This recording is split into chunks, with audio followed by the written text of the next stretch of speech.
a teenage chick flick expert. This presentation combines my two loves. I love to read literature and I love to watch teen movies. There's a feeling of safety in a tale where a girl always does the right thing. She ends up being gorgeous and she gets the guy. So let's start with some history. And yes, there is history. In the 60s, they had the formulaic beach parties with Gidget and Dreamy Moondoggie. And in the 70s, they had Grease. Oddly enough, in the 50s.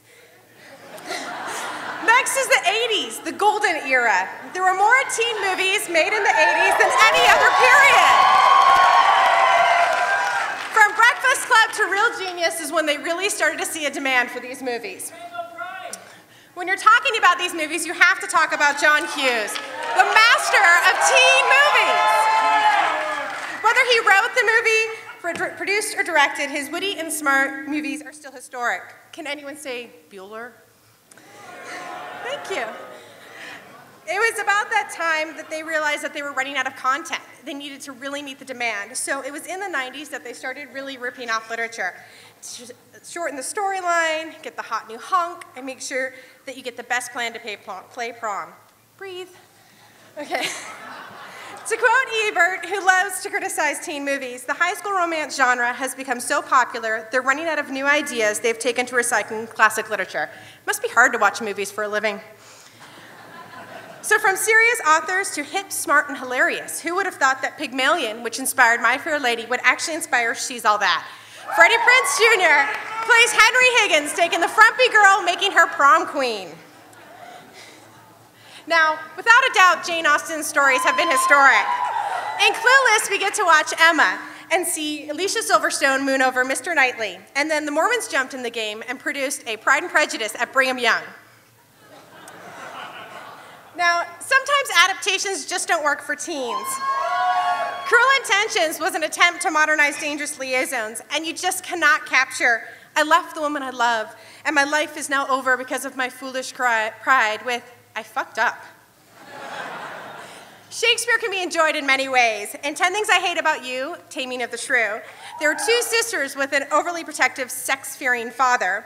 And then in Romeo and Juliet, Leo DiCaprio used his pretty face to get girls interested in the story.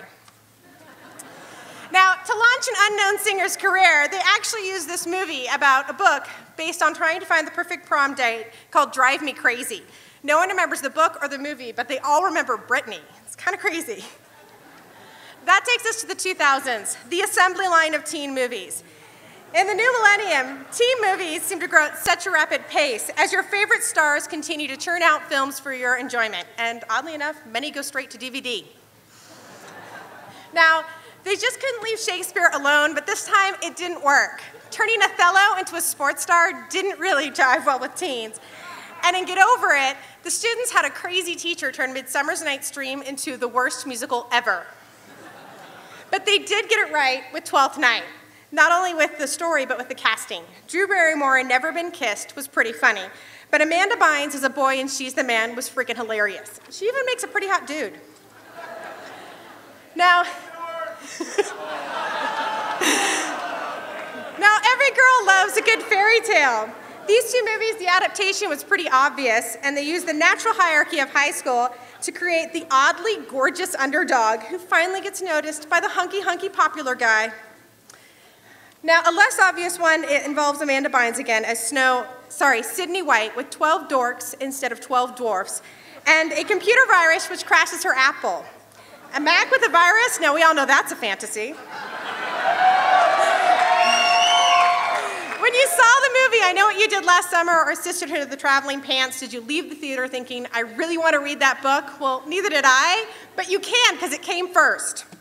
And actually, the movie Mean Girls, there you go, which is actually based on a book called Queen Bees and Wannabes, which is really a manual for parents to help them guide their daughters through gossip and cliques and all of that. It took Tina Fey to see the comedy and the worth to make this movie.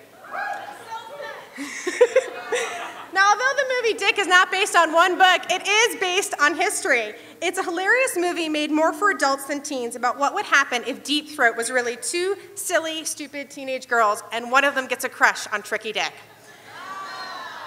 I'd like to end this with a quote from someone I don't know. Whether to escape the reality or their parents, to fantasize about power or romance, to reinforce a book they've read, or to learn about the consequences of choices on their journey of growth and self-discovery, movies aimed at this trend will never die. Thank you for your time.